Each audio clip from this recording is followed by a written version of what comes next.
you guys can't foul. What's your confidence level and a guy like Nikhil to be able to pull off, pretty much a game-saving move like that? Yeah, I mean, we know what kind of defender he is, and when you have guys that have that ability, there's times in the game where they even, they raise their level, and that's what I saw.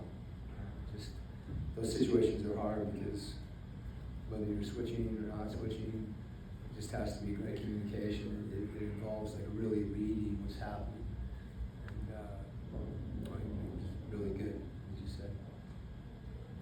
Coach, 4 players in over 20 or more points, 5 players in double figures. What does that say about the balance in this team?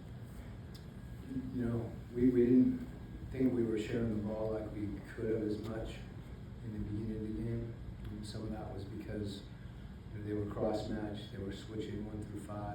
Some of those defensive game plans, because you don't see them all the time, take you a little while to get comfortable with. And I thought we kept our poise through the whole thing. And we knew that defending was going to be the key for us, and we were able to do that at important times. So that's when, I think that's when you see that type of balance.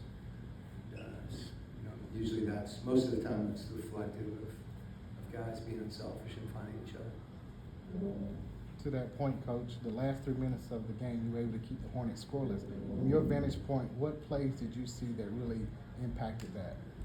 I think in the fourth quarter, particularly prior to that time, we were having a hard time securing rebounds. And if there's anything that I think contributed to that is just kind of gang rebounding and our ability to secure possessions. And, so that was, and we took good care of the basketball again. There wasn't any bad shots. You're always going to get tough shots, late in the game. It's not going to be wide open as the other team's locked into. But I thought the defensive glass, and taking care of the ball, which are two things. If you look at statistically on the season, those haven't been strengths. So to have our guys focus on those two things and have it be that impactful was really good.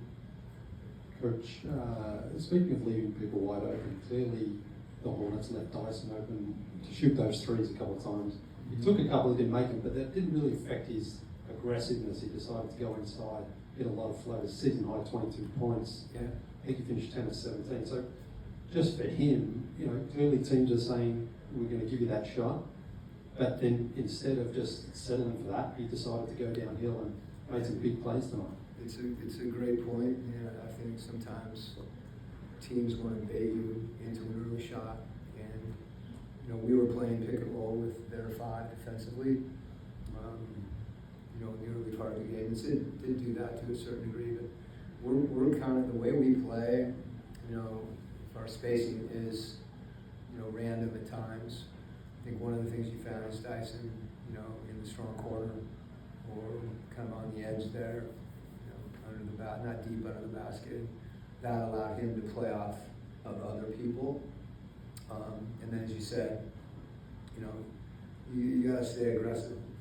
Whether it's taking a shot or driving the basket. I thought he made really good decisions in there too.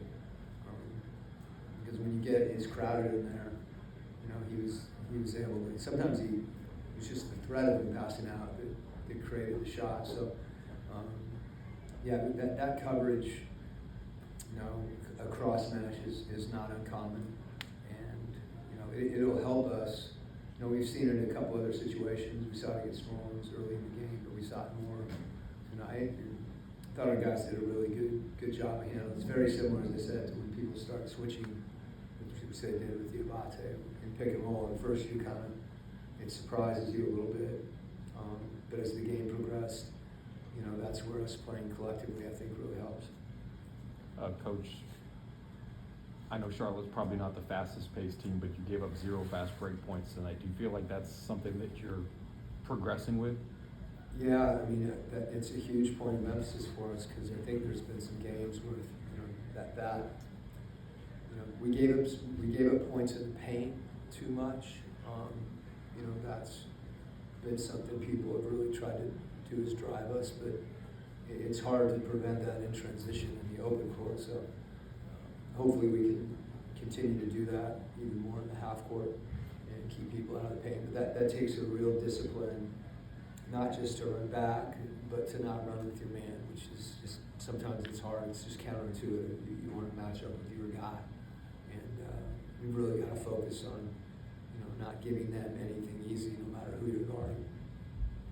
You mentioned earlier taking care of the basketball. What is it about the way that Jalen plays that he can lead your team to 28 points and finish a game with turnovers? That may have been the biggest, I mentioned the late rebounding. His decision making, is a huge thing for us. I know early in the game, last night he had a few, and he's really taken pride in it. I mean, it's, that, and defending are two areas of the game where he's watching a lot of tape, he looks at those two things as really areas that he can get better, and for him to do that tonight, usually, he's so, dynamic in transition, and some of the turnovers for him occur, more in the careless pass that I think he's just tightened up on, and then in the half court, being in situations where he's poised in the lane and, is patient and really is able to read the defense. It's kind of like a quarterback stepping up into the pocket, you just got to, read the whole game, and that's not easy. And he did it tonight. Thanks, Coach. Okay, we figured